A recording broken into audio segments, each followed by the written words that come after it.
ke a le dumediša mo maineng a mararo, gomme ke rata gore re ba le lentšu la rena bošego ba tšatši la lekgono mo bukeng ya Jesaiah chapter 11 verse 1 to 16. Yona e balega ka tsela ye: mmušo wa Mesia, go boa ga mašalela. Letlogedi le tlo tloga thitong ya Isai, lekala le le tšwago mo modung wa gagwe le tlo enywa. Moya wa Morena o tlo dula mo go yena, e le go moya wa bohlale le wa tlhaologanyo, moya wa keletšo le wa maatla, moya wa tsebo le wa go šia Morena. Go šia Morena go tlo mo kgahla, a ka se ahlole ka mo mahlo a gwe a bonago, a ka se ripe taba ka mo tsebe tša gwe di kwilego. O tlo ahlolela babotlana ka go se hlaole motho, bahlaki o tlo ba emela ka go loka, lefase o tlo le otla ka kgati ya molomo wa gwe, a bolaye e mobe ka moya wa molomo wa gwe. Mohlantšu wa gagwe e tlo ba toko, mme Therešo o tlo itlema letheka ka yona. Phiri e tlo dula lekwanyana, nkwe e tlo hutama leputšanyana, namane le tau le pholo di tlo dula felo go tee, di gapše ke mošimanyana. Namagadi le tautshadi di tlo fula go tee, bana ba tšona ba hutame mmogo, mme tau e fula bjang bo ka kgomo. Ngwana e monyenyane o tlo bapala moleteng wa marabe, wa go tshwa letswele o tlo kgwathiša ihlo la mokopa ka seatla. Go ka se tlo go dirwa dibe, go ka se tlo go senywa mo go fela dithabeng tše kgethwa tšaka, gobane go tseba Morena go tlo tlala fase lohle, bo ka meetse ge a nabile lewatleng. Mehleng yeo letlogedi la modu wa Isai le tlo go tsengwa sefoka sa ditšhaba, le tlo nyakwa ke bantle, mme bodulo bja lona e tlo ba letago. Mehleng yeo monga bohle o tlo buša, a emiša atla sa gagwe, a rekolola mašalela a setšhaba sa gagwe, a šaletšego kua Asuri le kua Egipeta, kua Patrosi le kua Kushe le Elama, le kua Siniara le Hamathe le dihlakahlakeng tša lewatle.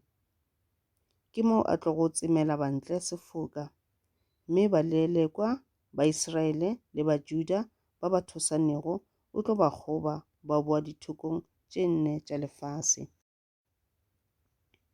Ke moo go tlo go fela tseba ya Efraime, wa tlo fedišwa wa go pateletša Juda.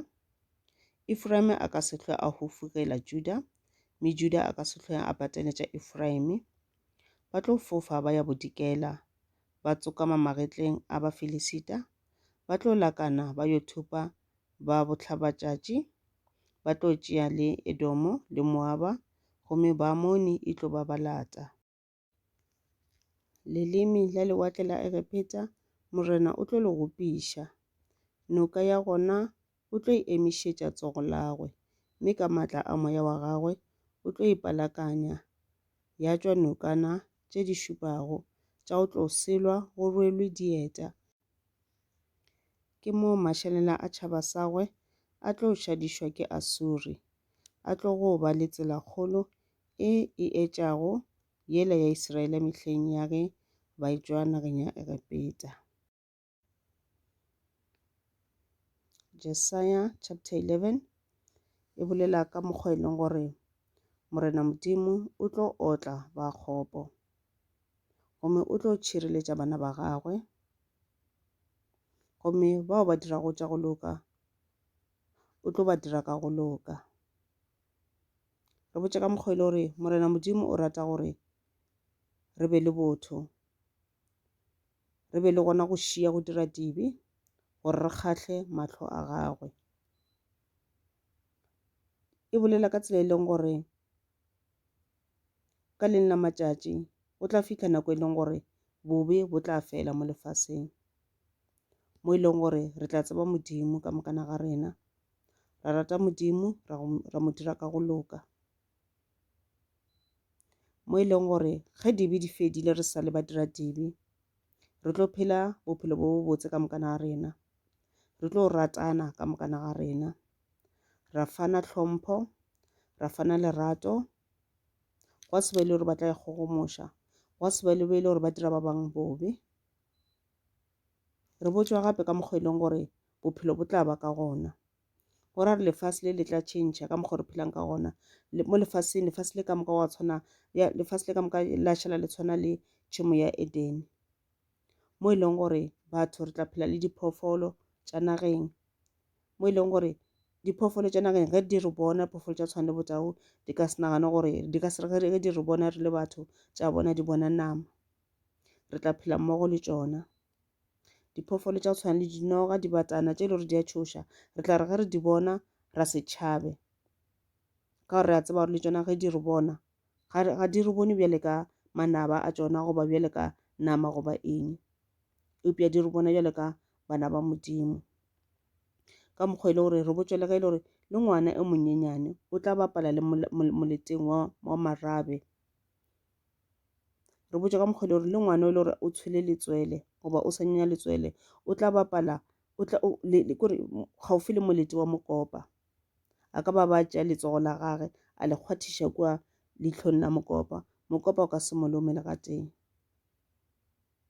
So ka yona Jesaja chapter 11 kore Modimo wa re bontšha gore kore dibe tše re di dirago ke tšona di kopakopantšhang lefase.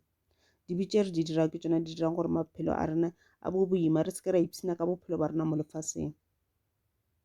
Ka moka na rena re tle mo lefaseng go tla go tlo kgatha tema e itseng, go tla go tlo kgatha mošomo o mo itseng. Mare ka baka la dibe tše di tletšego mo lefaseng, ebile re a palelwa goba ka dibe tše re di dirago re palelwa ke go bona dilo tše le gore re swanetše re di dire tše di botse. Dibe tše re di dirago di re dira gore re phele re le ka re ga lefifi ka nako tše tšohle. Ga re kgone go bona le mangwelo a rena le ga ba le pele ga rena, ga re kgone go bona le Modimo ga eme pele ga sefatlhego sa rena, ga re kgone go kwa le moya o mokgethwa go tsene ka moara maphelo a rena, ga re kgone go bona re mo lefifing. Re phela ka letšhogo, ga re robala gabotse bošego, re lela re laetile mabone a rena ka baka la lona letšhogo. Eupša Modimo a re botša re ge re ka latlha dibe, ra phela ka go loka, ra direlana ka go loka, ra bontšhana lerato re le bana, ra tsena bjale ka bana ba motho, gobane ka mokana re di bopiwa tša Modimo. Ge re ka dira tšeo ka mokana ga tšona, go tla ba le kganya ka ra maphelo a rena. Modimo o tla re dira ka go loka, ebile re tla kgona go tseba di-purpose tša rena tša go tla mo lefaseng, gomme re tlo di phetha ka mokana ga tšona.